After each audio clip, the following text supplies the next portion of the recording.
Oh my god! So basically, almost all of them share voice actors at the Precure. No wonder I felt some female empowerment from this show. It's leftover remnants of watching Precure. Craig fucking missed out. Cross Ange is basically an honorary Precure show. Anyway.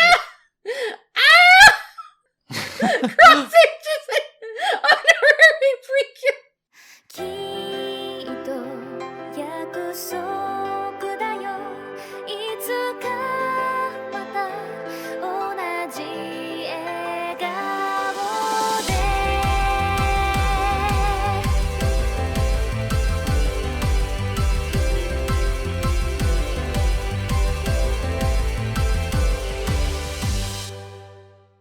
Welcome back to the box, the Annie chat box, where we good friends snuggle up in a teeny tiny space to talk about all things anime. I'm your host today, Lily, and I have with me Cassie. Me, and only me! And that's it. It's a two-person episode. Just like last week, only with two different people. Yeah, because the other two were too weak for this anime. Too weak. They're too weak. Anyways, now that I've shamed them, today we'll be reviewing Cross Ange Tenshi to Ryuu no Rondo, or Cross Ange Rondo of Angel and Dragon, by Studio Sunrise. Other shows by them include Aikatsu, Tiger and Bunny, and Gundam Build Fighters. This particular show aired in fall 2014. Damn. Interesting thing about that season, because I watched this when it aired. It aired along two other Sunrise robot shows, and I think like one other mecha show that nobody fucking talked about, including Gundam Build Fighters Try and Gundam G no Reconquista. So they had a lot of robots. Season of Robots, fall 2014. Yeah. This show was also kind of like the black sheep, I guess, of the dark horse of those three, and that it had very little hype and generally not a lot of faith put into it before it aired, partially due to a lot of the staff that was involved, which I'll get into when we hit production. Lily's Credit Corner. Yeah, I'll have my own credit corner. Yay. But I personally, out of the three Sunrise mecha shows of that season, thought it was, at the very least, the most entertaining. So, this is kind of like my personal trash garbage that I'm forcing down Cassie's throat, and we'll see if she enjoyed it or not. We'll see. To be continued. TBC. TBC.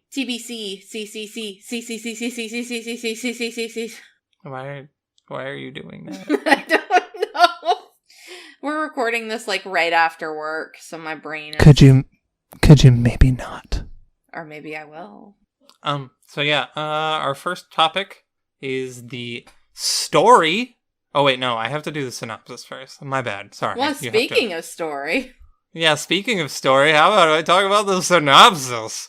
Angelise Ikaruga Mitsurugi is the first princess of the noble Mitsurugi Empire. The kingdom has seen great power and prosperity due to the advancement of revolutionary technology known as mana, an abstract bending of light that has reduced the world's problems of war and pollution to a timeless peace. However, not all are blessed with the ability to wield mana. Those who cannot are labeled Norma, outcasts of society who are considered a threat to civilization and live under constant persecution. And Angelise herself is one of the many who want the Norma exterminated.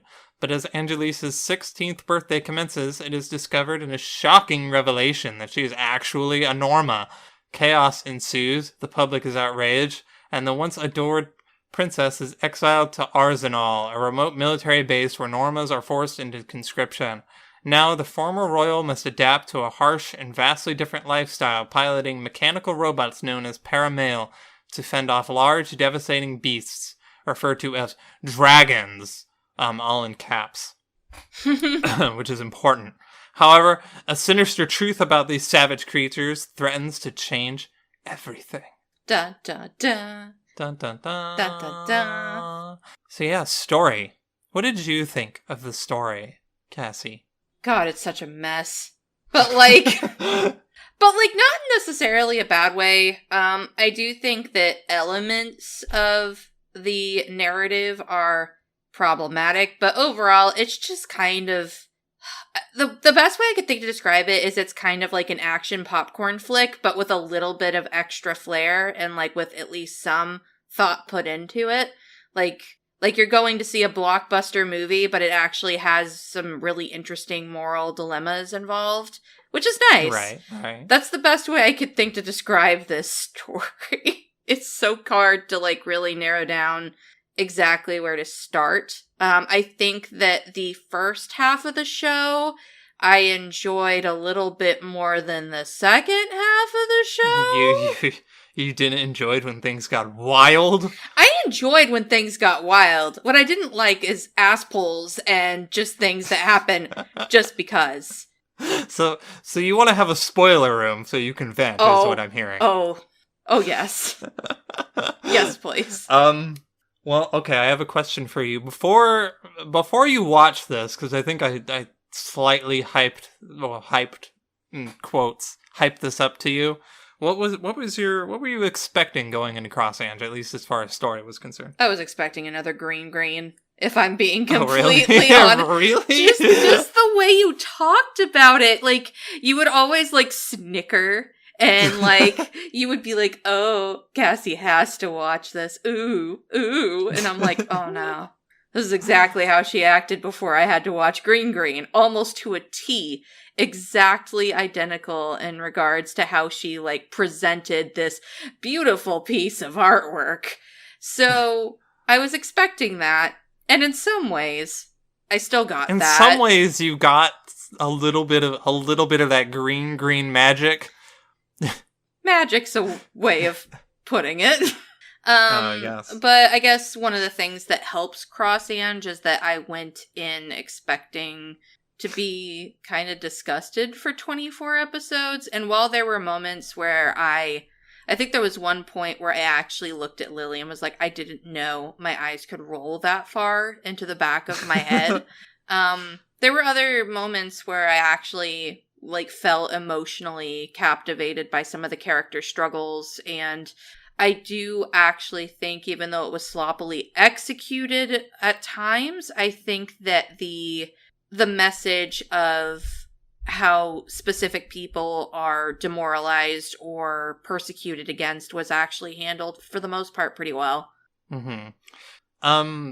Another thing I wanted to ask is, because I remember early on, like 3 episodes in, you mentioned that the show was at least a little bit empowering. Did that maintain throughout the entire show? And do you have any other thoughts about that? It's complicated, because on the one hand, you have this story about it's almost entirely a female cast. Actually, I think the story got worse once you started adding males to it. But it's almost entirely a female cast. They're all extremely competent women. They are smart. They're badass. They could probably break your neck by just looking at you. And to an extent, I felt kind of empowered. But there's a big asterisk next to that sentence, because one, the male gaze in the show is definitely there. I will admit, I think at some points it's just for comedy. I think they're really going for, we know this is irritating you and we're doing it on purpose. Like, I got that feeling from it. Yeah, for sure. The other thing is, every woman in this show is either beat up or raped. Or both. Yeah. Which, at first I was like, okay, they're towing the line of where this is acceptable, because it's at first to show the kind of persecution that the Norma face. But as the story goes on, it got to the point where I'm like, you stepped over that line like 3 episodes ago. I need you to stop. Like, yeah, it loses its impact. Yeah, basically. Okay. So it's empowering That's at fair. times, and then at other times I'm like, let's just go back. Let's go back to That's a better time. A better place. I don't know if there was ever a better place in this show, but... No, there's never a good place. There's only just Not to say Cross Ange. Yeah, not to say, like, the story or the characters or anything are bad. I do think some of them are, and I do think elements of the story aren't great, but, like, I mean that the story is basically just constant suffering. Like, someone's always being suffering. Trademark. It's very melodramatic. Yeah. Yeah. Yeah. But what have you thought about it? You haven't really talked much about your feelings.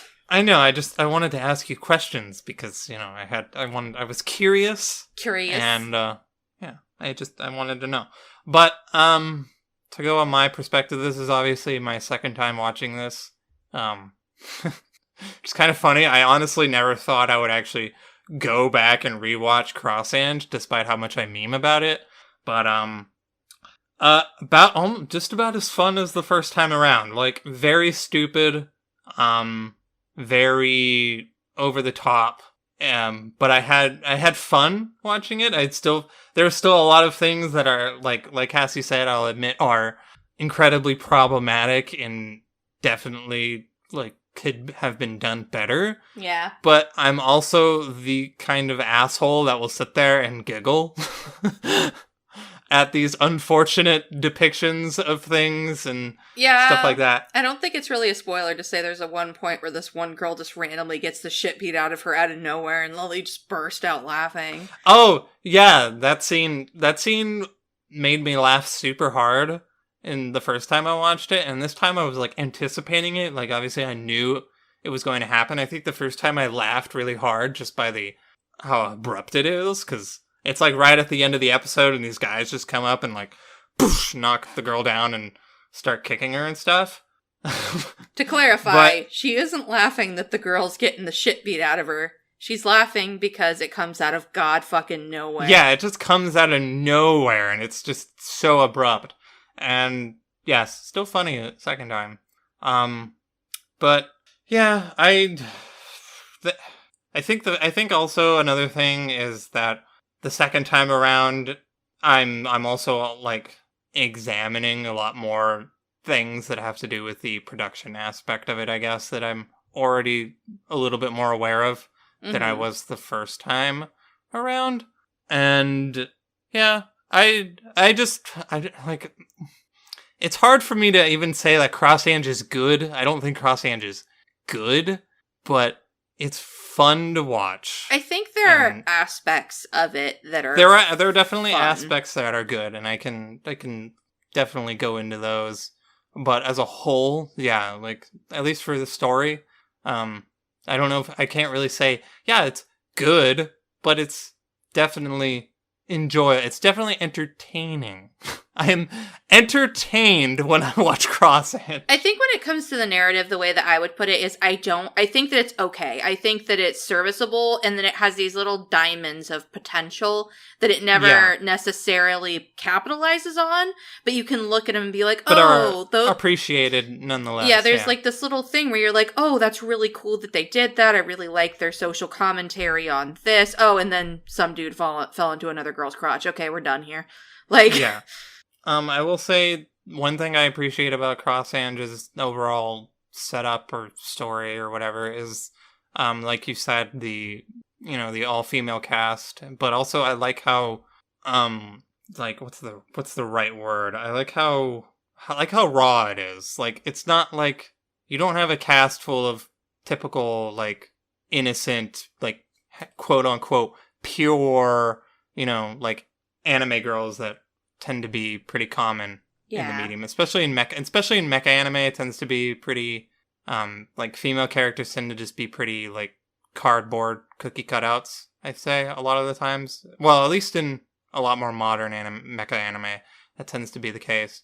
Cross Ange is not really about that. Everybody's just, it's gritty, and I like that sort of raw energy everybody has. To me, it's refreshing to see every so often. Yeah. So I appreciated that. For sure. And I did like that the setting changed. I actually thought that the entirety of the story was going to be taking place at Arsenal.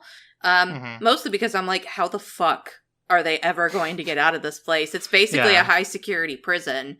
And I thought that it was going to be kind of like a la Evangelion or something, that they'd fight a bigger and more terrifying monster the next week or something, and then there would be some sort of introspection, or that would be all it was, and that's not what happened. So in that way, it was kind of pleasant. I liked that we went to a couple different places in the story. Always, when it escalated, it committed to escalating. I'll give it that much. It did. Yeah, it really did. Yeah. And also, I agree. I did like that it was a very, like, everyone's out for themselves kind of environment. So the girls who lived in Arsenal all adapted in their own special ways. There were a couple of characters that kind of frustrated me, but most of them weren't in the main female cast. Yeah. Like, I would argue that most of the women in the show are done pretty well, decently at least. Some are like fucking amazing. Acceptably well, yeah. And some of them are just like, okay. Kind of like I think the only one that I was kind of on the fence about was Vivian, but we can get into that when we go to characters. Yeah. Do you want to do that? Do you have anything else to say about the overall plot or story that you want to get out of the way? Or do you want to say that for spoiler room? I've got a lot to put in the spoiler. I can't wait to get there. Oh, I can tell. I haven't even flipped my soapbox over yet. You haven't, no. I can't wait. And I'm the only one here to flip it to, basically. So I'm gonna flip my soapbox stand up, and she's gonna kick it out from under me. No, I would never. That's what you want me to think. So, alright, we're gonna go on into characters. So we might as well talk about our icons. Who is your favorite character, or at least the one that is displayed on your icon currently on Discord? The character I chose to discuss first would be Salia, who is, in my opinion, she may not be like my most favorite character, but she's at least in my top 3. And I would argue that she is one of the best developed characters in the entire show.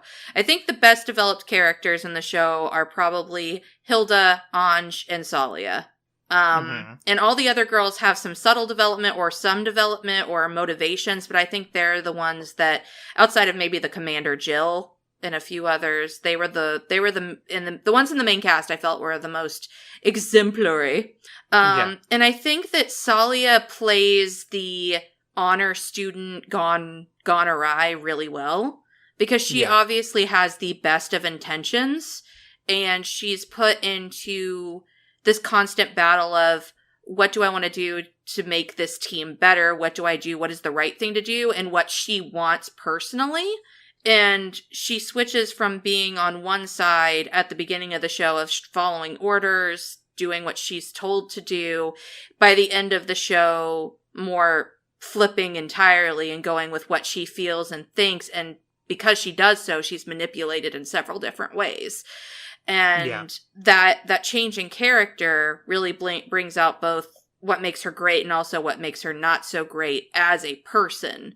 And I thought that was really cool. I like seeing that in a character. I think she's one of the most, like, pitiable characters in the show.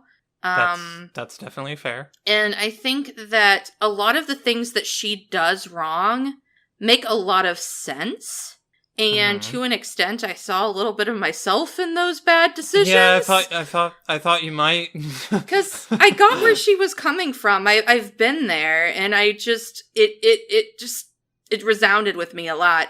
Like, I would say that probably my favorite character, and we'll talk about her soon, is probably Hilda. But I don't identify with Hilda. I'm not sassy like Hilda. I can't make out with someone like Hilda. I think she's on a whole other level. But Salia, I felt like she was the most human person in the entire cast, which is kind of contradictory, but whatever. What a human is in this show is really very vague. Yeah. But yeah, just a little bit. I also think her character design is really appealing. She has the twin tails. I really love her dark bluish black hair. I love that, soft spoiler, she likes to dress up as a magical girl to vent stress. I like that she's definitely a total weeaboo. But she also has this, I've got to, keep control of the situation kind of air, even if it goes against what she really wants. And I think that that's really cool. I like Salia. That's good. I'm glad. Yeah. I'm pretty middle of the road on Salia. Not really my favorite. Mm-hmm. But I understand why you like her. I know when the show first aired, she was not very popular. I can get why.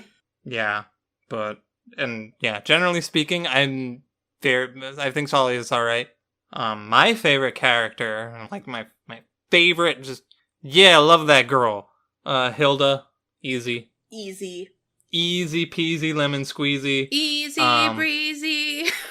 Yeah, I just love her like turnaround. I remember when we first started watching, you were like, why is she such a bitch? Yeah, like the thing about Hilda is like Lily hyped her up and she's like, oh, Hilda's so good. Like from the moment she walked on screen, and then Hilda's great. She's one of the like mean girls. Like she's one of those people that definitely owns a burn book, Like yeah. But I'd agree, she has some great character development. Yeah, I love her character development. I generally enjoyed her backstory as well as her, the aftermath of that and how she got closer to Ange and stuff. Like that whole relationship is just OTP. It's good. It's chef's kiss. It's so good. I ship it very hard. Yeah. And yeah, especially the scene in the jail cell together, where they're talking about, what they want to do. Yeah. That was a great so scene. Good. Yeah. I just love her a lot. She's super cool, super badass. She's a redhead, which is just personally, I have a thing for redheads. And she's great. I like her a lot. You're missing another very important aspect.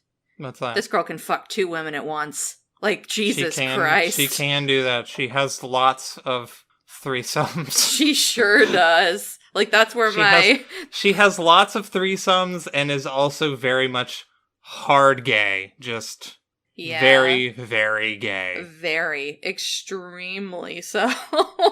Yeah, that's great. That's where my making out with somebody like Hilda, because I'm pretty sure that girl's tongue can go places. I'm just saying. Anyway. It probably could, yeah.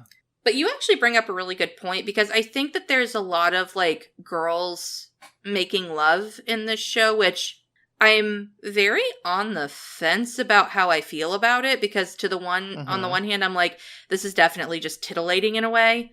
But also it's showing that, like, in this environment, women will, have sex or relations with other women because that's all that's around. Because that's all that's there. And then, but with Hilda, they actually have a conversation towards the end of the show where she is most definitely a lesbian. Like, yeah, I mean, they didn't have to go there, but they did, and I appreciated it. I understand where you're coming from with it definitely is titillating, and normally I would have a problem with how titillating it is. If not for that last scene, where they basically justify that this is okay, and it's not, like, it's okay for people to do that, and it's okay to feel for women, for same-sex relationships to be, essentially, If not for that conversation, I'd probably be like, yeah, a lot of it's just there for titillation, whatever, who cares, but I do think that bit does validate the fact that they showed quite a lot of that. Yeah. It's one of those things where, again, like, I was like, I feel empowered, but I also feel the exact opposite. That's how I feel about Cross Ange as a whole. Yeah, that's fair. Very fair. So I guess we should talk about the main character, because... Ange? Yeah, Ange, the one that the show is named after. How do you feel about Ange? I feel like she's a complicated character for you. I was about to say it's complicated. Because on the one hand, I do really appreciate how she goes from being this person of privilege to being knocked down a peg. in Yeah. some of the most brutal ways possible. One of the first things that happens to her is she's basically almost raped. She has to deal with the guilt of being responsible for other people's deaths. And how exactly she really comes to terms with that is to go to a really negative space of thinking, of being like, oh, well, they're normas, so whatever, to really actually self-actualizing and noticing that she herself is a norma, and to have somebody who was in a place of privilege be knocked down a peg and then learn how to adapt was cool. I liked that. That is one of the things about Cross Ange that actually made me feel pretty empowered. Like, you can become somebody who doesn't have a lot of privilege and still kick ass and take names and make yourself, you know, be a better person and also just live. You can survive. And I think that she encompasses that really well. Her taste in men is shit. And I think that the story, putting aside the joking nature of it, I do think that Ange's moments with a specific male character in the show undermine a lot of the things that make her a great character. Yeah, that's fair. I think that in some cases she becomes a completely different person. And I have complicated feelings about that. I do, however, love how she's willing to accept other people. And that slowly comes back, because she goes from being this, you know, perfect princess to being someone who's hard and just trying to survive, to somebody who has to learn how to open their heart again with, for example, Momoka or Tusk, I guess. And Hilda, especially. The friendship with Hilda, I did not see coming anywhere. Like, that was cool. So I feel like Ange is a great character in the way that she builds her bonds, and the way that she grows as a character, and the way that she becomes this movement to basically burn the world to the ground. Yeah. But then there's Tusk. But then there's Cuss, and I also do not like how much she became basically just a huge plot device by the end of the show. That's one of the things that I didn't really like about the story. It became less about Ange as a person and more of her as a concept and more of her as a plot device to basically finish the show. And I didn't like that. Yeah. So it's complicated. I get that. Yeah, Ange's voice actor was the reason I picked up this show, and I kind of expected her to be one of my favorites just because of that at the time when I first watched this show, and that didn't really happen. I like her, I especially like her in the first half of the show. Like you said, I think there's kind of this whole struggle of who gets to essentially use Ange that's going around throughout the second half that kind of diminishes her character and her agency a bit. Yeah. Which is unfortunate.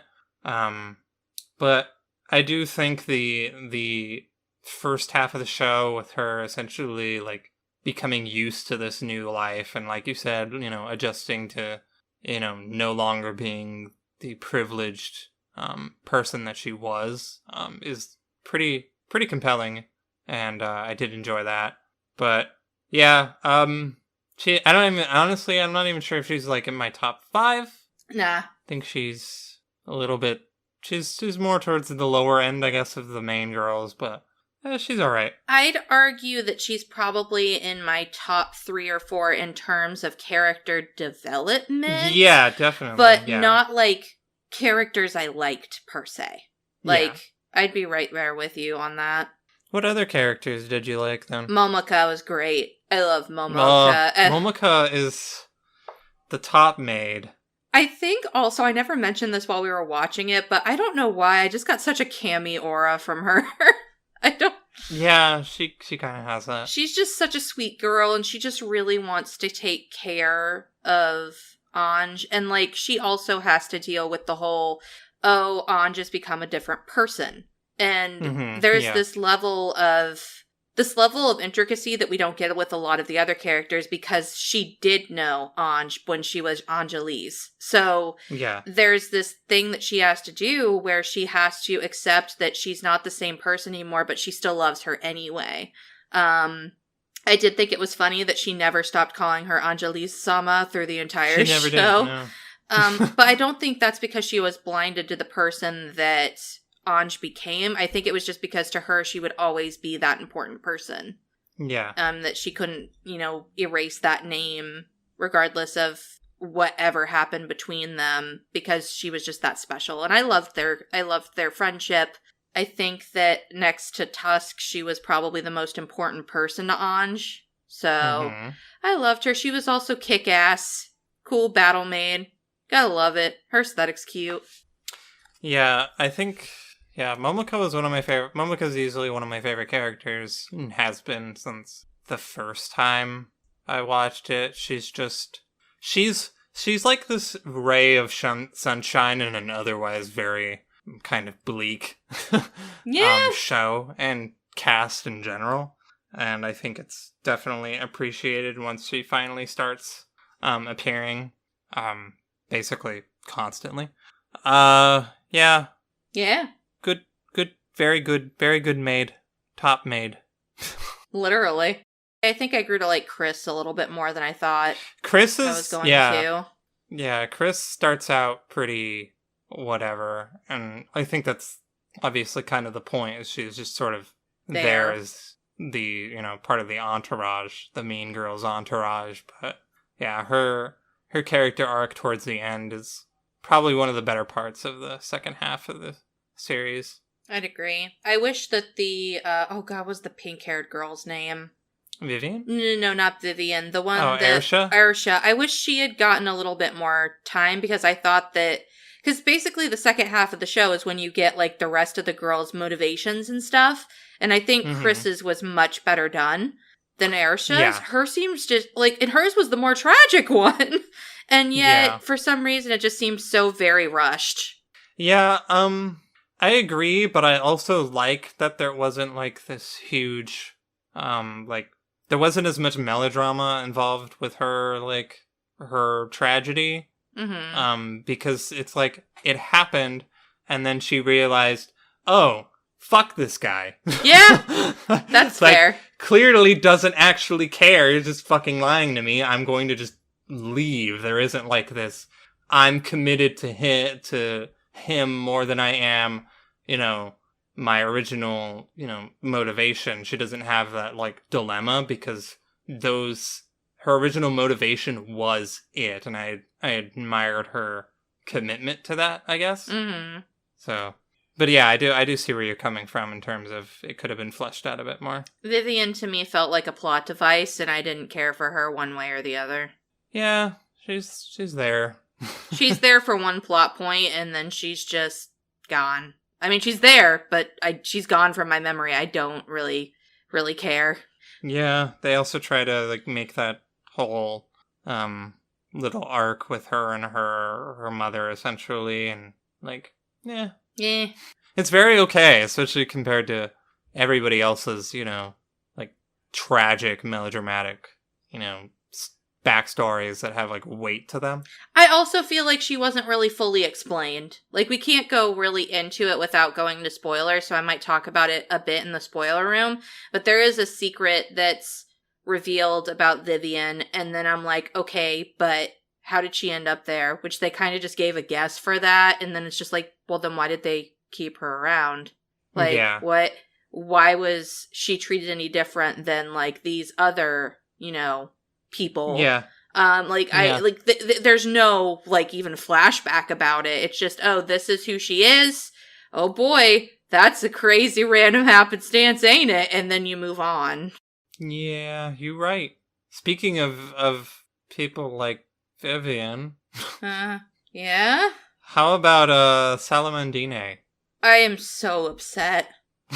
Because, like, I was so looking forward to her.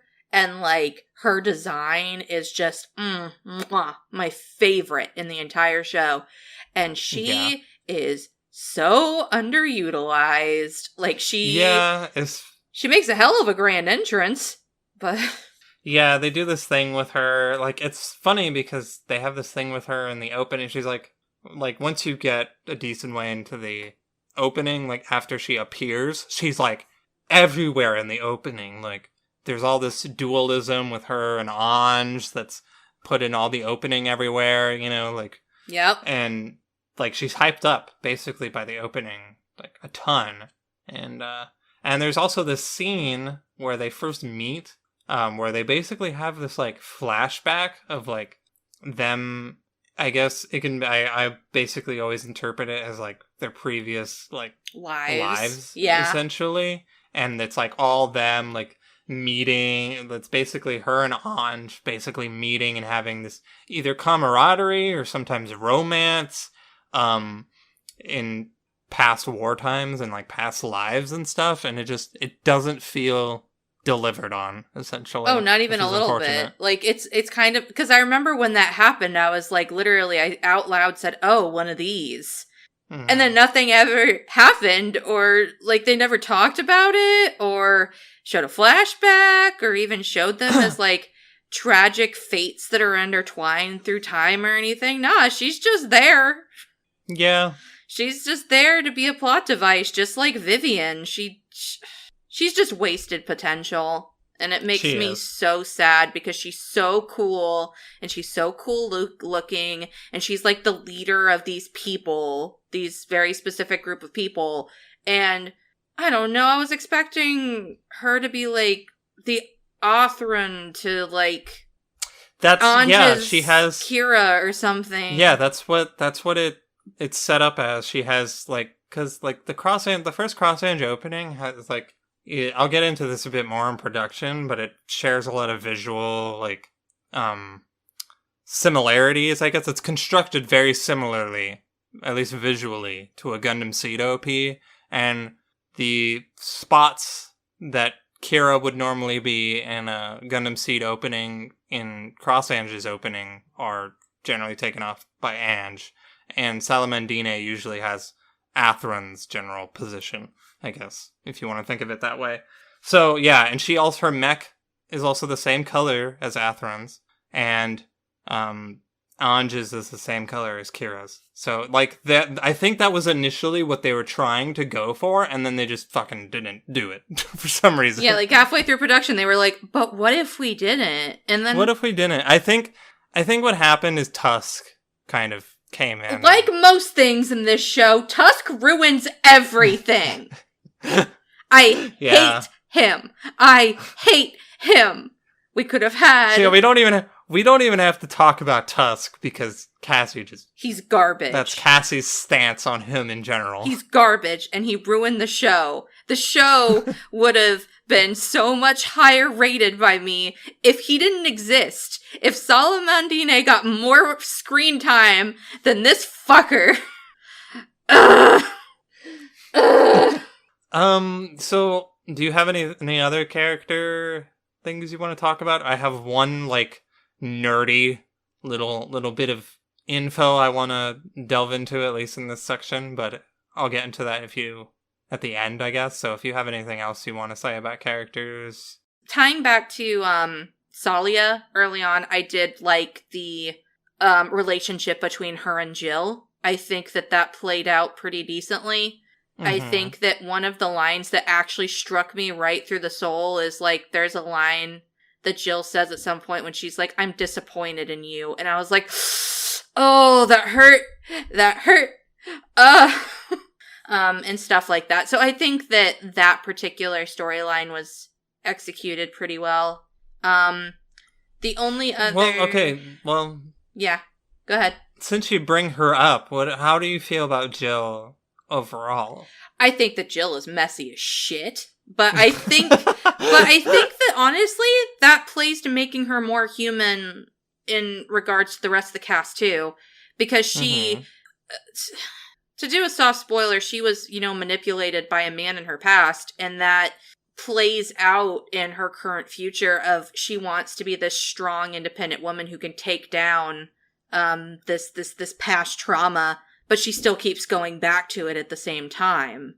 Like, Yeah. it's very complicated, and I wish they would have honestly spent a little bit more time on it, because it's one of the more interesting aspects of the later half. Because when I first saw Jill, I was like, oh, she's the badass commander, and that's all she's ever going to be, and that's cool. Yeah. I love a powerful woman. I love that she ran Arsenal with a stiff high heel, I guess. Like, she was really cool. And an iron fist. Literally. But when you see the cracks in the armor in the latter half, you realize that she's just she's a brittle woman as well underneath it all, and I think that they should have spent a little more time on it. Yeah, that's fair. But I agree. But it's one of those little moments of, like, this little glittering gem that just had a lot of potential that they didn't go anywhere with it. But I like Jill. I liked her and Salia's relationship. It's I think one of the cooler things you could even discuss about the show, but I also think that it's not done great necessarily. Yeah, it's great in concept is the best way to put it. Yeah, well, like a lot of things in this show. Yeah. Okay, so is that? That's it. That's all I got. That's it. Okay, cool. So this is something I kind of noticed the first time I watched this show. That's actually even more relevant now, but I remember when I first watched the show, I was like, man, there are a lot of precures in this show, and by that I mean there are a lot of characters that are voiced by precures. And at the time that this aired, that was maybe true for like half of the main cast, I guess. Including some side characters, but about half of the main cast. Now that we have like 6 more seasons of Precure that have aired since this show, basically there's only 2 characters among the younger female cast that aren't a Precure, and out of those 2 characters, one of those is still a mascot. So I have it written down in my notes. Almost everyone is a Precure. You have Ange, voiced by Nana Mizuki, who is also plays Cure Blossom in Heartcatch Precure. Aw, yeah. Aisha, voiced by Amy Koshimizu, voices Cure Melody in Sweet Precure. You have Salia, voiced by Eri Kitamura, who voices Cure Berry in Fresh Precure. Vivian Hoko Kuwashima, who voices Cure Sunshine in Heartcatch Precure. Yeah, my girl! Yeah, Rosalie is the only one where, as far as my very brief research could find, does not have any. What about Hilda? Is Hilda a Precure? Credits. I'm getting there. Oh, okay. Rosalie is like the only one that doesn't have a Precure credit at all. May, the mechanic girl, is voiced by Mai Fujigami, and she's Cure Rosetta in Doki Doki Precure. Maggie is voiced by Megumi Toyoguchi. She was the doctor lady. Oh, yeah. Yeah, she voices Cure Beat, also in Sweet Precure. Sylvia, Ange's sister, is voiced by Nao Toyama, and she voiced Puff in Go Princess Precure. So that's the one other character that isn't an actual Precure, but she was still in a Precure show. And also, that's hilarious. Yeah, it is. I'm trying to think of a homicidal Puff. And then Momoka, Sumire Uesaka, voices Cure Cosmo in Star Twinkle Precure. Yes, I thought she sounded familiar. Yeah. Oh, that was bothering me the whole time. Yeah, I didn't know that actually until yesterday. Salamandine is voiced by Yui Horie, and she voices Cure Magical in Mahotsukai Precure. Good shit. Chris is voiced by Yui Ogura, and she does Cure Etoile in Hokuto Precure. Oh, nice. And then Emma, the Norma, or the I guess human like lady that gets drunk later. Yeah. Down the line. And Riza, that one dragon lady that was in the Mitsurugi Empire and was hanging out with Julia or whatever. Yeah. They're both voiced by the same person, and that's Yukana, who does Cure White in Futari wa Precure. Nice. And then Hilda, voiced by Yukari Tamura, does Cure Amura. Oh my god. Yeah, in Hokuto. Oh my god! So basically, almost all of them share voice actors at the Precure. No wonder I felt some female empowerment from this show. It's leftover remnants of watching Precure. Craig fucking missed out. Cross Ange is basically an honorary Precure show. Anyway. Cross Ange is an honorary Precure. Oh my god! I have deemed it as such. Oh Anyways. My god! But that gives us a good segue into production, since it's going on about voice actors. How did you feel, before I go into my own little credit spiel and start talking about nerdy Sunrise things, how did you feel about the production of this show? It's the highlight of the show. Yeah. Like, if I had to pick the standout, like, if Cross Ange didn't look as good as it did, I think I would have liked it less. Yeah. If I'm being completely honest. Because I think the spectacle and the character designs and just the music, all of it was just so, so good. I think even after episode, 2 or 3, I looked at Lily and I was like, why does this show look so good? And she's like, well, Sunrise. And I was like, huh. Yeah, about that. Fun fact, this is probably, at least in their recent years, this is probably still one of their more, I would say, one of their shows that doesn't look quite that good, and I think it's the one, in comparison to the other 2 Sunrise shows that were airing at this time, it's probably the one that doesn't look the best. I would say both G-Reco and Gundam Build Fighters try at least look better. But I think this show gets by on some pretty solid character designs, and generally some pretty, it's usually on model. Yeah. Sometimes there are a lot of times where it's not, but it's usually on model enough, and when it counts, to get by. Yeah. I don't know. I think that it looked fucking stellar. I don't know why. I think that also just this is going to sound really gross, but I can't think of a better way to put it. But the details that went into the female body were really nice. That's good. I didn't feel like there was excessive boob jiggle, to be honest. There is some, there's some, there's not a ton. But for the most part, for a show that looks so fan servicey, it's not as fan servicey as I was expecting it to be. And a lot of the times when a woman would move, I'd be like, okay, that's realistic. That's at least, accurate, yeah. I appreciate that. Also, the mouths in the show, I really liked. The lips. The lips. Listen, lips in anime can only be done one of 2 ways. Badly or well, and they did it well in Cross Ange. Yeah. Yeah, I agree. I think generally the show looks good. I think it's very good that it has the art style. The art style really is what carries the visuals of this show, in my opinion. Yeah. I'm a fucking snob and will say that I don't care for how the robots look or overall the CG very much, but it still holds up a little bit well despite being over half a decade old at this point. Those aspects at least. So kudos to that. Yay. But I will get into one thing, since Cassie mentioned the music.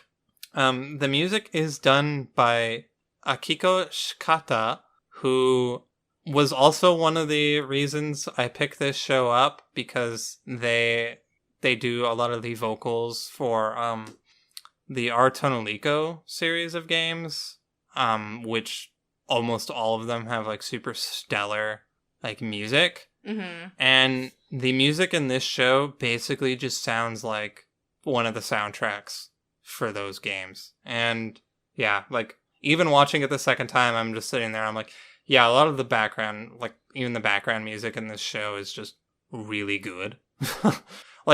Almost better than, it feels almost out of place because it's better than usually what's going on. Yeah. A lot of the time. But yeah, really standout work there. Probably one of the elements of this show that I would say is actually legitimately great. And then also another fun fact, the first opening is done by Nana Mizuki, the seiyuu who voices Ange. But the second OP that I know Cassie isn't a fan of, is actually by the lady who sung the Neon Genesis Evangelion OP. Listen, it doesn't fit the visuals, and it's not as hype as the first opening. It sounds nice. Her voice is great. Especially because of how bombastic and crazy the second half of the show is, it just doesn't work. I feel like if you had kept the openings the same, but switched their order, it would have made more sense. Yeah, I agree. But, do you have anything else to say on production? I just think that it's a really solid show. I think that the spectacle of the show was great. I liked watching it most of the time. All right. There are some very rapey scenes where they use some really weird things in the environment that I was not a fan of. But hey, that's about it. I mean, that's unfortunate. Yeah. But, alright, I'm going to get into a small little Lily's Credit Corner. Lily's Credit Corner. So as covered before, this is Studio Sunrise. I'm pretty sure this was handled by a lot of the same people that did Valvrave. Oh. Or at least, like, in terms of studios, like, because Sunrise has multiple different studios they use. Because the CG in this show looks very similar to the CG used in that show, and just generally they're very similar in feel. But, the director is Yoshiharu Ashino, who I honestly have not done very much of note. I think they did the Netflix Saint Seiya OVA that nobody liked, and all the other stuff I found that they did was not really of note. This one's pretty neat. The series composition was done by Tatsuto Higuchi, who also did the series composition and script for Revue Starlight. Oh. Yeah, so they, promoted to actual good, all-female show, Good to hear that they went on to do, an actual show where I felt like there was female empowerment from the beginning till the end, and it didn't get, fucked up in the middle or in between or every other scene or most didn't get of fucked the up show. by Tusk. There's really no men in Revue Starlight, and I know it's what? Great. That makes perfect. The show better. So the one person I really wanted to talk about, is the creative producer. Okay. So the creative producer of this show is Mitsuo Fukuda, who's been with Sunrise for a very long time. He was the director of Gundam Seed. Of course. And was part of the reason most people were very hesitant about this show, at least in the mecha community, were very hesitant about this show when it first aired. And his fingerprints are all over this fucking show. Just everywhere. So much so that I kind of automatically assumed at first that he was the director. He's not the director, he is just the creative producer. But everything about this man honestly, he's probably the reason Tusk is here. Well. Because Tusk is kind of a meme, and Tusk is kind of a meme partly because Kira Yamato is a meme. And that...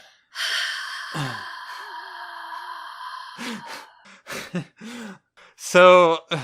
Yeah, it's just, he's also, I think he mainly directed, or at least composed, a lot of the visual flair of the first opening, which looks pretty, if you watch all of the Gundam Seed openings and then you watch the Cross Ange openings, you'll be able to point out a lot of very specific shots that look exactly identical. Mm-hmm.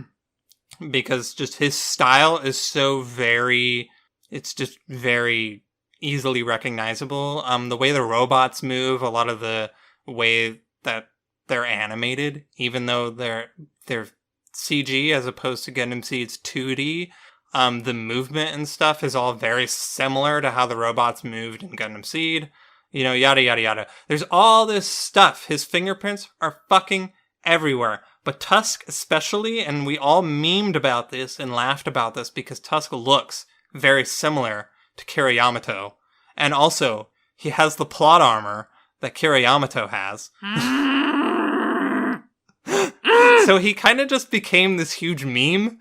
And that's why, like, when me and Cassie watched this together, I was like, oh yeah, Tusk, whatever. He's fucking Tusk. Who cares? He's no big deal. Because I've, like, become so desensitized to the fact that, yeah, he probably did do a lot worse for this show than anybody else. But, like, I don't know. He's just a fucking meme. I hate Tusk. I hate him. So, yeah, that's my little I loathe corner. This man. Yeah. And never watch Gundam Seed. Or maybe we will and I can hear you get really upset.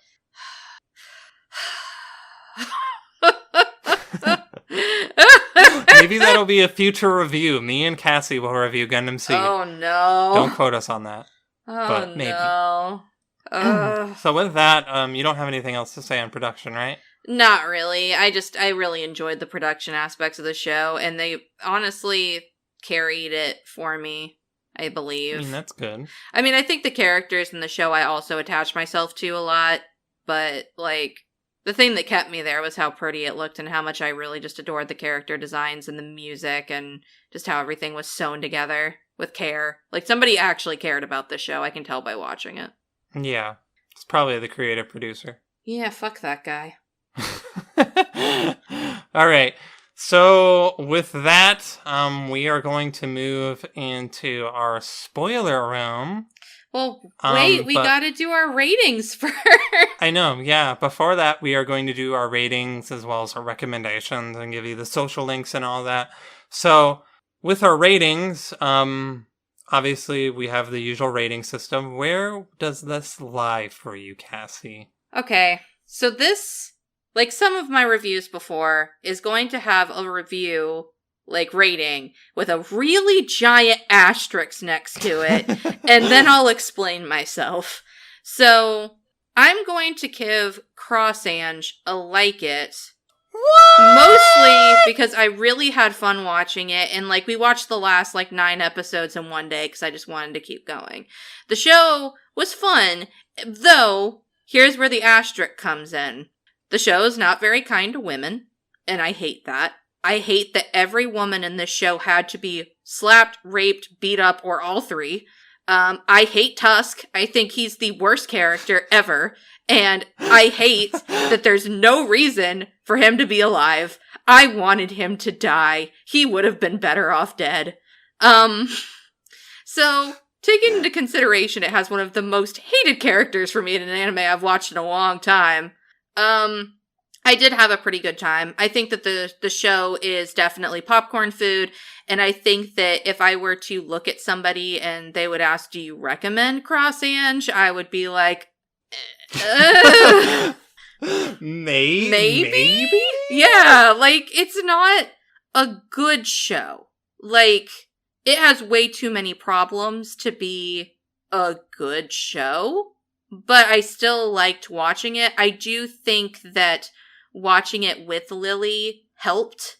I think if I had watched this by myself, it would have been a severe detriment to my rating. Mostly because I think that Lily was feeding off my reactions and I was feeding off her reactions to my reactions. So that added an extra layer of fun that I probably wouldn't have had if I watched it on my own. So I'll give it a like it, but with a big, giant asterisk next to it that if I didn't watch it with Lily, it probably would have been a check it. Yeah, that's very fair. I needed to drop off my soapbox or I would have gone on for a very long time. Oh, well, you'll have plenty of time for the soapbox soon. I know. Don't worry. So for me, like I said, I watched the show when it aired. Clearly I had enough fun to want to subject other people to it. Unfortunately, the other two cowards couldn't be here, but that's okay. I had a ton of fun showing this show to Cassie and seeing all her reactions and just all her rage, and it was beautiful. I was talking about this to a friend. There's only one thing better than watching Cross Ange. It's getting someone else to watch Cross Ange. Because that shit is funny. But yeah, this show gets a like it for me.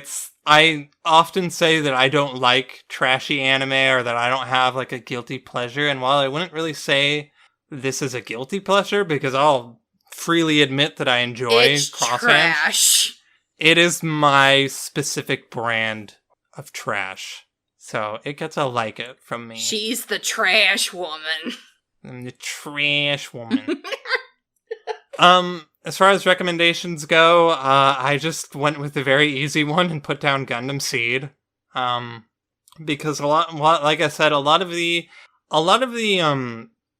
like fingerprints from Gundam Seed can very much be seen here. I think if you're interested in that sort of thing, like definitely go give it a check. But also, Cross Ange to me feels like a big throwback to a lot of the very melodramatic and just very potent kind of shows that were airing during the early 2000s. I made a joke about this on Twitter, or I made a joke about this to Cassie, which I then posted to Twitter about how Cross Ange is just a, mid to early 2000s anime made in 2014.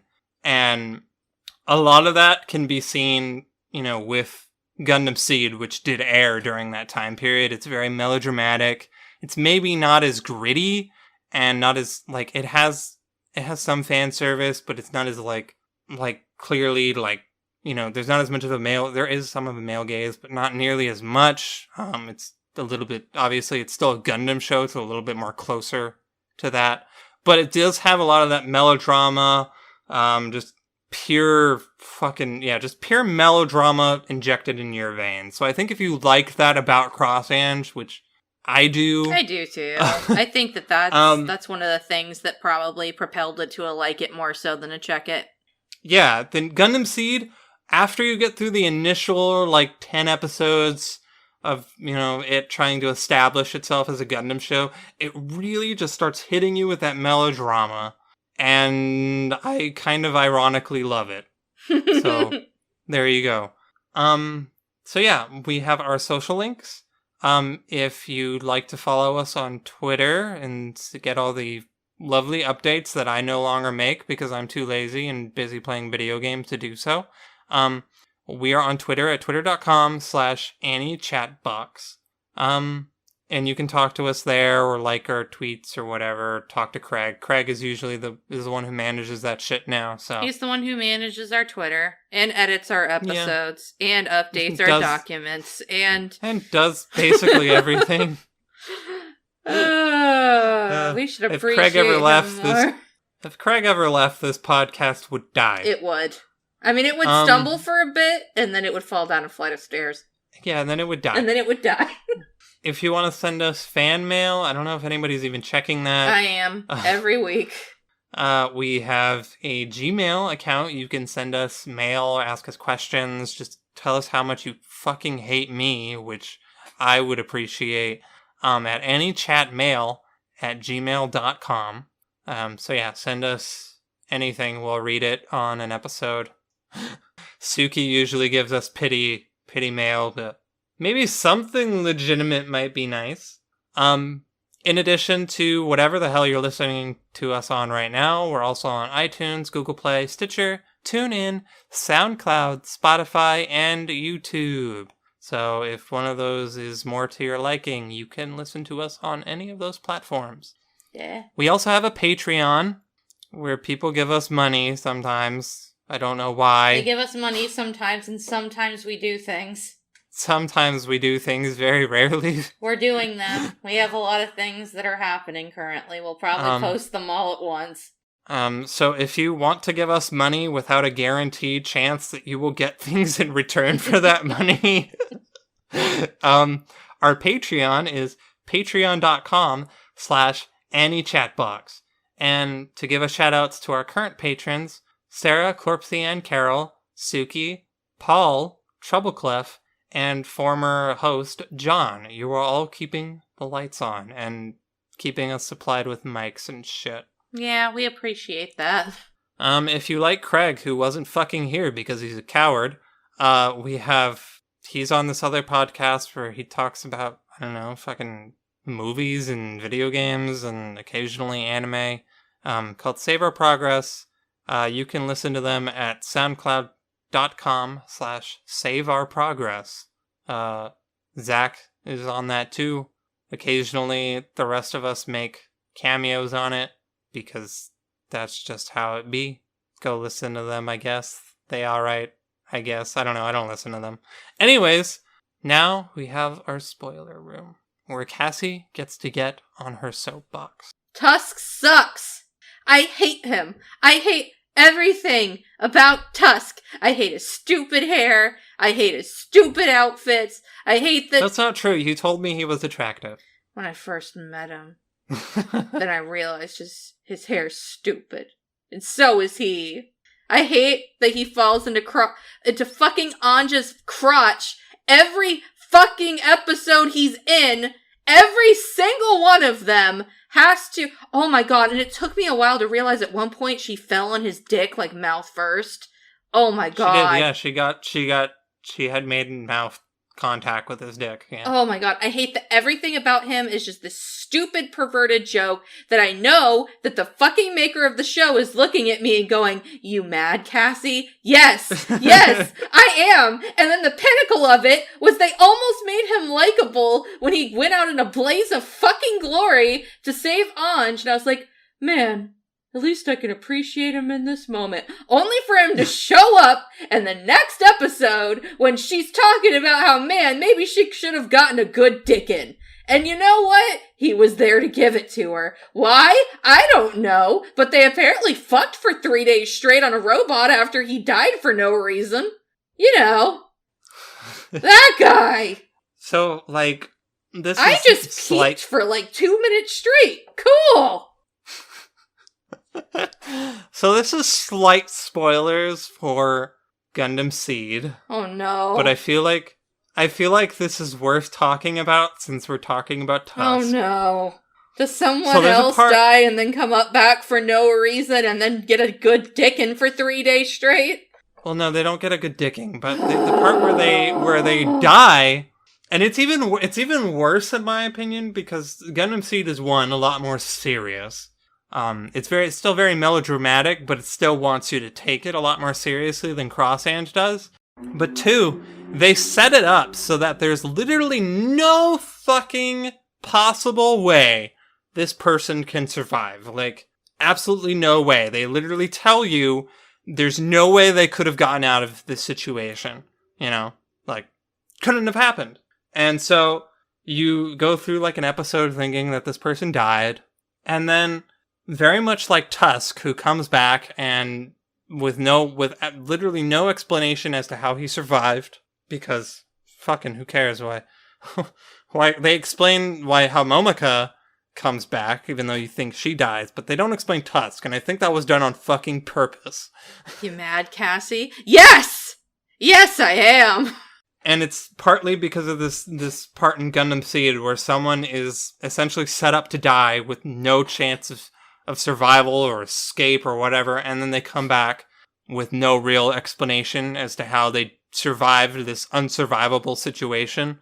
So that's just my 2 cents on that whole thing. I'm pretty sure it's just done to make you and possibly me mad to remember that. I don't know. I want to break their kneecaps. I'm so mad. I'm so mad. They don't even really like, they try and give him a backstory, and then they have this stupid goddamn fight where she's like, oh, you think my whole family and my way of life is garbage. Oh, I'm so angry at you. And then she gives him, like, a fucking necklace or some bullshit, and then they're fine. And oh my god, all of it's just so dumb and cliche, and oh my god. And Ange just gets stupider by being around him. Yeah, watching through it again, it's, yeah, the Tusk bits are definite low point. Even, like, when I get past the whole meme, you know, potential it all has, like, yeah, it definitely is the low point of the show in terms of, you know, like, what is actually going on, and also in terms of, you know, squandering potential for other characters to possibly shine and be good. Yeah. But yeah, any other spoilers you wanted to talk about? Well, you said that you wanted to talk about something with Jill, right? Or was that me? Did I? I can't remember. I think that was you. Oh, I mean, like, her whole thing... I mean, we didn't even really get to talk about Embryo, which I guess you can't really without, like, going into spoilers, but, like... I guess, that guy sucks. Like... Yeah, like he, I mean... like he sucks as a villain, but he also just, like, in general sucks. Like, I don't really understand where he came from or what... Like, they try and explain it, but it's really dumb. And, like, it just... his whole character I just did not like. I didn't like him being there. I didn't like that he was the main antagonist. I didn't like how he viewed women. And to be fair, I don't think the show put him in a positive light, like, oh, this is a good way to think about women. But just the way he treated women and talked to women and hit women and tried to rape women. And just, like, every time he was on the screen, it was just too much. Like, I don't know. Anyway, your turn. Go ahead. Go off. Go off, sister. Yeah, Embryo's funny because, I mean, like, well, one, he's kind of funny to me. Like, there's that whole, like, that one screenshot with him fucking kills me every fucking time because it's just so ridiculous. I think Embryo is supposed to be a weird, like, criticism of, you know, some men's expectations for women or something like that, or, you know, or how they're treated, you know, I don't know. It's hard to really say. I think there's supposed to be some sort of criticism of men inside Embryo's character. Does it work that well? Maybe sometimes, I guess, like for a split second. But yeah, overall, he's not that great as a villain. He does just kind of come out of nowhere. Yeah. Like halfway through the show, it's just like, here's this creepy guy. He's just been there the whole time. Don't ask questions. Yeah. Yeah, I don't really have a whole lot to say about Embryo. I tend to just kind of accept that he's there and laugh at that one line of his, and then move on.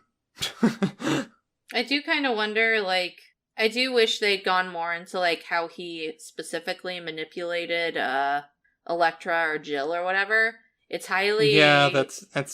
Yeah, it's highly implied that he raped her and, like, manipulated her both sexually and mentally. But, like, they never explain why she got to that point, because she was, like, this badass that was, like, trying to take him down. So... Yeah, I think it's just, set up that, like, oh...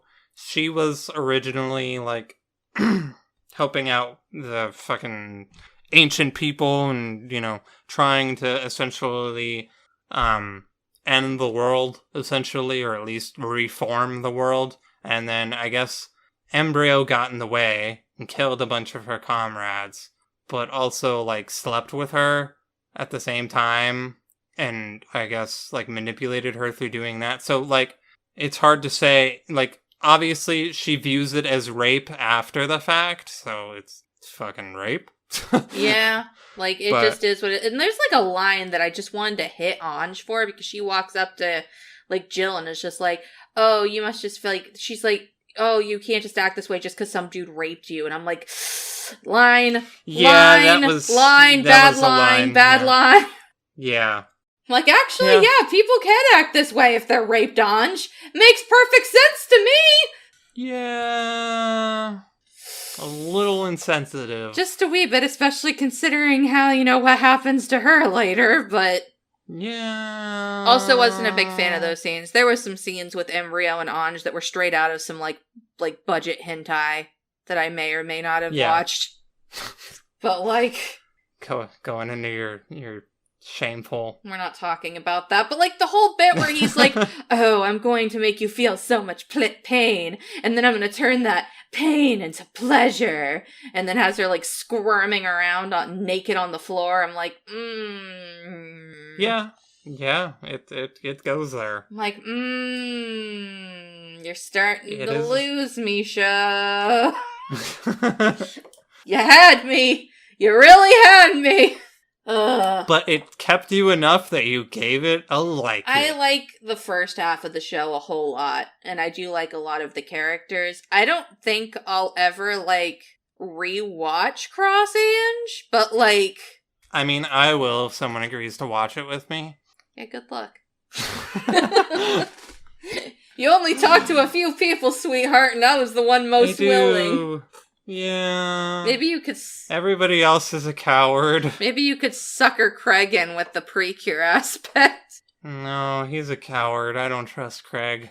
I couldn't recommend it to Cammy at all. Like, that's one thing. Cammy would fucking hate it. That's one thing we didn't actually mention in the review, but there is some, like, grotesque, like, there's a lot of gore. Like, moments of gore. Yeah, like, there's a scene in, like, episode 2 where a woman basically gets, like, impaled on her mech, and, like, she's just dripping blood, and she has a false eye, and the eye just falls out, but there's blood oozing from her eye socket. It's intense. Yeah, like, the first few episodes are front-loaded with, like, a shit ton of gore and just, like, gruesome, like, deaths. In some ways, I think this is done just to, like, sell the edginess, I guess, super early on, and then I think after that, like, not very much of that for, like, a really long time. You know what's weird? Kind of disappears. I forgot to talk about this during the review in the story section, but one of the things that, like, knocked Cross Ange down for me a bit was, like, the stakes seemed really high at the beginning of the show. Like, one of the major, like, you think they're going to be, like, one of the major general women, like one of the sources of power is, like, immediately killed. And there's, like, 2 12-year-olds that get, like, fucking incinerated. And Ange is forced to, like, carry their graves. It's, like, really brutal. And then, like, I never really felt like anybody was at stake anymore. Like, there was a moment when, like, Chris got shot in the head, and I was like, oh, shit! But then she's, like, immediately healed, so... Yeah, they immediately, go back on that. Yeah, the deaths start to get... Basically, after a certain point, none of the deaths really... matter, or are real. Yeah. Like, I would have felt... I mean, like, as much as I love Momoka, I wish she died. Like, I wish that her and Tusk would have stayed dead. I liked the idea, because there's this whole scene where Ange, like, almost kills herself, which, man, they would have felt bad. Like, But, like, she almost kills herself because she's like, I don't have the will to keep going because I've lost everything.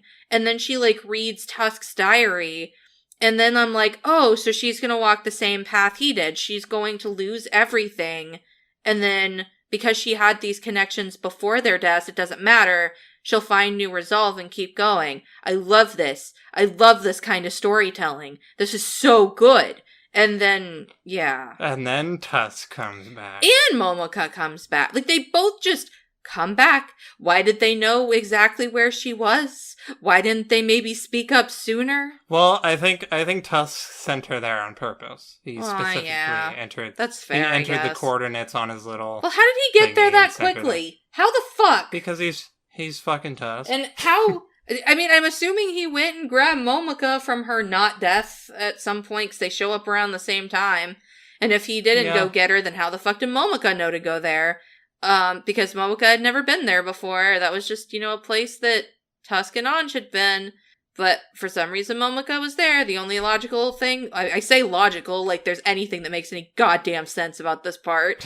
Like, why didn't they just stay dead? Like, the stakes in Cross Ange are, like, awful in the second half. Like, nothing. I feel like there are no stakes whatsoever.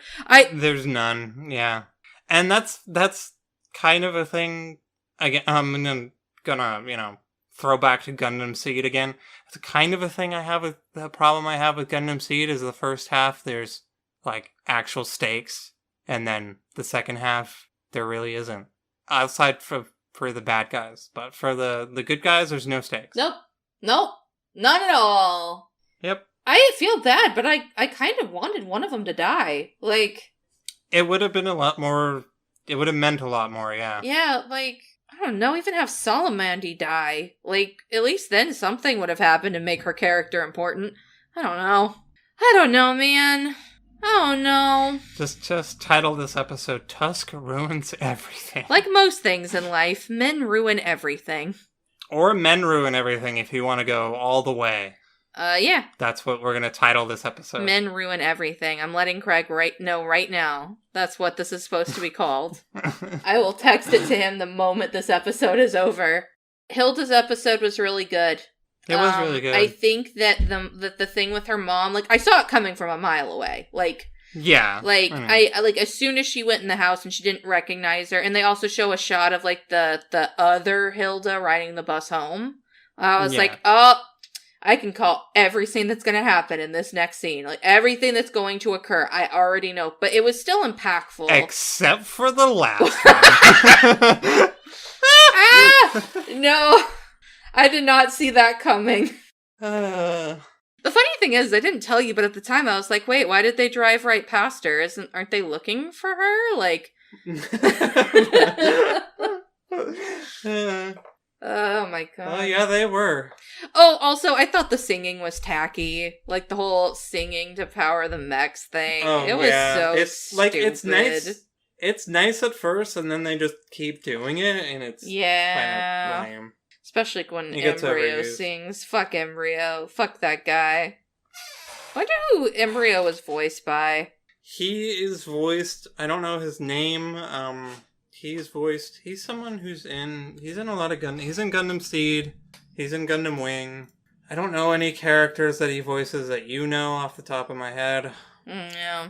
He's relatively prominent. I mean, I will give him this. He does a really good job of sounding punchable. And yeah, he does. And the character designer made him really punchable looking. Like, man, I really wanted to punch that guy. Tusk was still worse. Fuck that guy. Fuck him. Fuck him. Tusk was worse than the literal rapist. Yeah. I mean, they're both awful, but, like, Tusk should have died. At least Embryo fucking committed. He died. Like, he died several times. He did. At least he had an excuse for why his body came back. Also, it was kind of cheesy, but I liked the twist with Sylvia at the end, the little sister. Oh, yeah, that was nice. That was a nice little, I love it. She basically ended up having the same awakening that Ange did. Yeah. Yeah, they even look similar, because when Ange comes back to her fucking empire or whatever, the very first time when she's wearing the tank top and the, like, cargo pants or whatever. Yeah. Yeah, Sylvia is wearing the exact same thing in that little scene. Yeah. It's a nice touch, I guess. Yeah, I liked it. It was cheesy and kind of dumb, but I liked it because it's a good, like, there are a couple of good messages in this show. You have to, like, dig for them under a bunch of slime, but, like, but when you find them, they're really good. The diamonds in the, like, big, giant, goopy puddle of slime. The thing that sucks is, like, there are so many parts of Cross Ange that are, like, legitimately good. It's just, most of it is just garbage. It is, yeah. Ugh, I hate garbage Tusk. I hate Tusk. I hate Tusk. I hate him. Anyways, so wanna close out the episode? I guess. I hate Tusk. Alright, everybody. This has been the Annie Chat Box. With me, your host, Lily, and Cassie, who hates Tusk. I hate Tusk! Catch us next week as fucking Cassie and Cammy have a Shoujo Treehouse and hopefully watch something a little bit less trashy. Oh, it's trashy. Oh, okay. But, like, shoujo trashy. Guys, tune in. You'll find out. All right, bye-bye. Yasumi!